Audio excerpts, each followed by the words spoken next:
नमस्कार. वैद्यकीय प्रवेश प्रक्रिया खास करून नीट नंतरची बऱ्याचदा खूप गोंधळात टाकणारी असू शकते, नाही का? हो, नक्कीच. आज आपण जरा पश्चिम बंगालमधील एमबीबीएस प्रवेशाबद्दल बोलणार आहोत. म्हणजे पात्रता, कॉलेजेस, कट ऑफ्स, खर्च, अर्ज प्रक्रिया सगळं काही. अगदी. पश्चिम बंगालमध्ये मेडिकल करायचं असेल तर ही माहिती खूप महत्वाची ठरेल. आपण नीट स्कोर, मग ते राज्य कोटा, ऑल इंडिया कोटा या सगळ्यावर बोलूया. बरोबर. सुरुवात मग पात्रतेपासून करूया. काय लागतं नक्की पश्चिम बंगालमध्ये एमबीबीएससाठी? सगळ्यात पहिलं म्हणजे वय. 31 डिसेंबर 2025 पर्यंत उमेदवार 17 वर्षांचा पूर्ण हवा. मग 10+2 मध्ये फिजिक्स, केमिस्ट्री, बायोलॉजी किंवा बायोटेक आणि इंग्रजी हे विषय. आणि त्यात पासिंग गरजेचं आहे.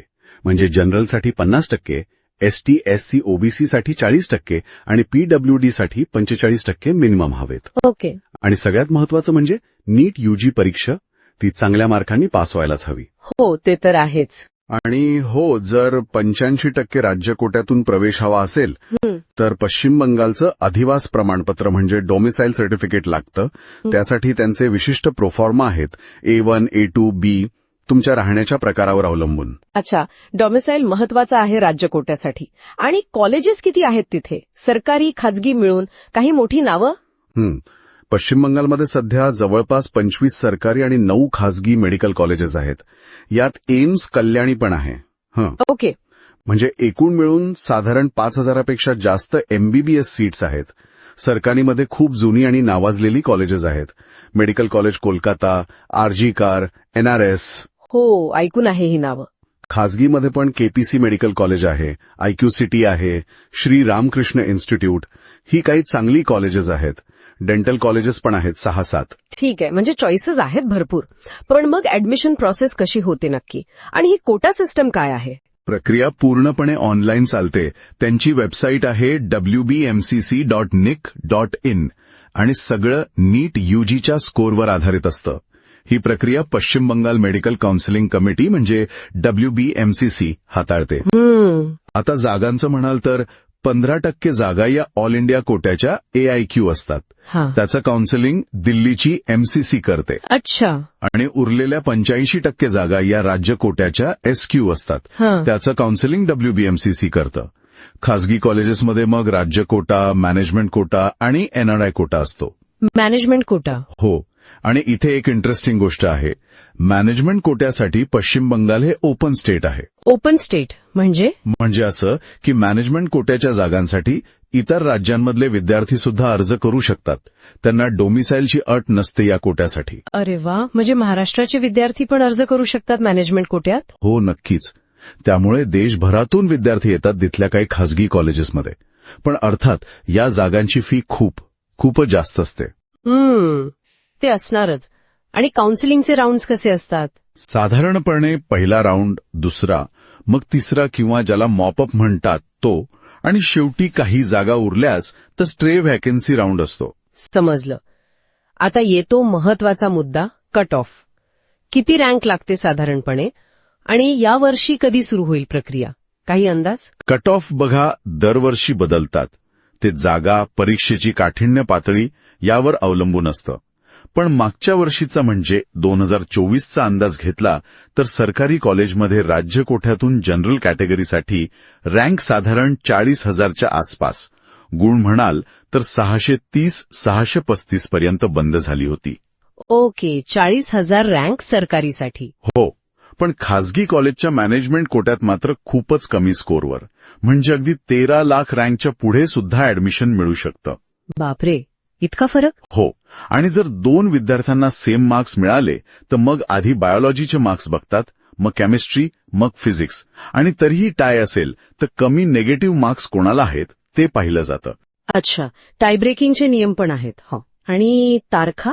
प्रक्रिया साधारणपणे जुलै 2025 मध्ये सुरू व्हायला पाहिजे. पण नक्की तारखांसाठी WBMCC.nic.in या वेबसाईटवर लक्ष ठेवावं लागेल. बरोबर. MBBS सोडून इतर कोर्सेसचं काय? म्हणजे BDS, BA, MS, BHMS वगैरे. आणि खर्चाचं पण सांगा ना जरा, तो सगळ्यांच्याच चिंतेचा विषय असतो. हो, BDS, BAMS, BHMS, BUMS या कोर्सेससाठी पण प्रवेश नीट किंवा आयुषच्या स्कोअरवर आधारित असतो आणि ते WBUH म्हणजे तिथली हेल्थ युनिव्हर्सिटी बघते. खर्चाचं बोलायचं तर? सरकारी कॉलेजेसमध्ये फी खूपच कमी आहे.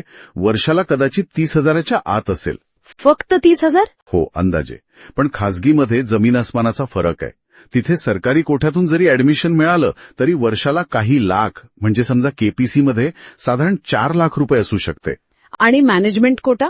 मॅनेजमेंट कोठ्याची फी तर खूपच जास्त, म्हणजे वर्षाला 16 लाखांपासून ते अगदी 25 लाख किंवा त्याहूनही जास्त असू शकते. कॉलेजप्रमाणे बदलते ती. NRI कोटा तर अजून महाग असतो.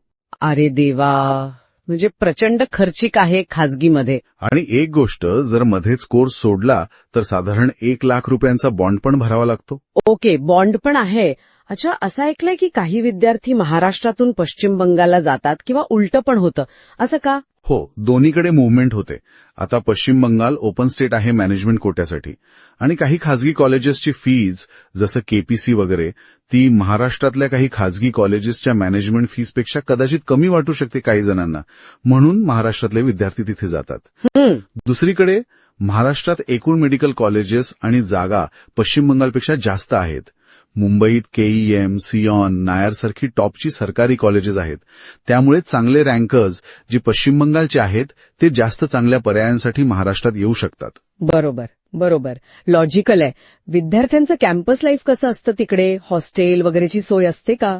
बहुतेक कॉलेजेसमध्ये, म्हणजे सरकारी आणि खाजगी दोन्हीकडे, हॉस्टेलची सोय असते, जेवणासाठी मेस असते.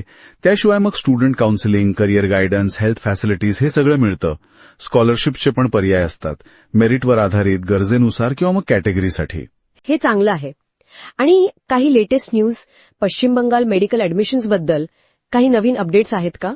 हो, एक चांगली बातमी म्हणजे 2024-25 साठी 8 नवीन मेडिकल कॉलेजेस प्रस्तावित आहेत आणि 2023मध्ये 2 नवीन सुरू पण झाली आहेत, JIS हावडा आणि JMN नादिया. त्यामुळे जागा वाढतील अशी अपेक्षा आहे. अरे वा, ही चांगली गोष्ट आहे. पण तरीही उमेदवारांनी तारखा, नियम आणि विशेषतः डॉक्युमेंट्सच्या लिस्टसाठी wbmcc.nic.in वेबसाईट नियमितपणे तपासणं खूप गरजेचं आहे. म्हणजे डॉमिसाईल सर्टिफिकेट, नीटचे papers, admit card, rank card, मग 10वी-12वीची मार्कशीट सर्टिफिकेट, ओळखपत्र, मेडिकल फिटनेस सर्टिफिकेट, बॉन्ड, ही लिस्ट मोठी असते. हो, कागदपत्रांची तयारी वेळेवर करायला हवी. तर एकंदरीत पश्चिम बंगालमधल्या MBBS प्रवेशाची ही बरीच डिटेल माहिती झाली. म्हणजे नीट स्कोर तर आहेच महत्वाचा, पण कोटा सिस्टीम, कॉलेजची निवड, खर्चातला तो मोठा फरक आणि डॉक्युमेंट्स या सगळ्याकडेच लक्ष द्यावं लागतं. अगदी बरोबर. आणि जाता जाता एक शेवटचा विचार. जागा जरी वाढत असल्या तरी स्पर्धा पण वाढतेच आहे. त्यामुळे फक्त रँक बघून कॉलेज निवडण्याऐवजी कॉलेज कुठे आहे, तिथले नियम काय आहेत, फी स्ट्रक्चर नक्की काय आहे, हॉस्टेल कसं आहे, तिथलं वातावरण कसं आहे, या सगळ्याचा विचार करून मगच पर्याय निवडणं जास्त शहाणपणाचं ठरेल असं मला वाटतं. आणि हो, माहितीसाठी नेहमी ऑफिशियल वेबसाईट्सच बघा. धन्यवाद. नक्कीच. खूप छान माहिती दिलीत.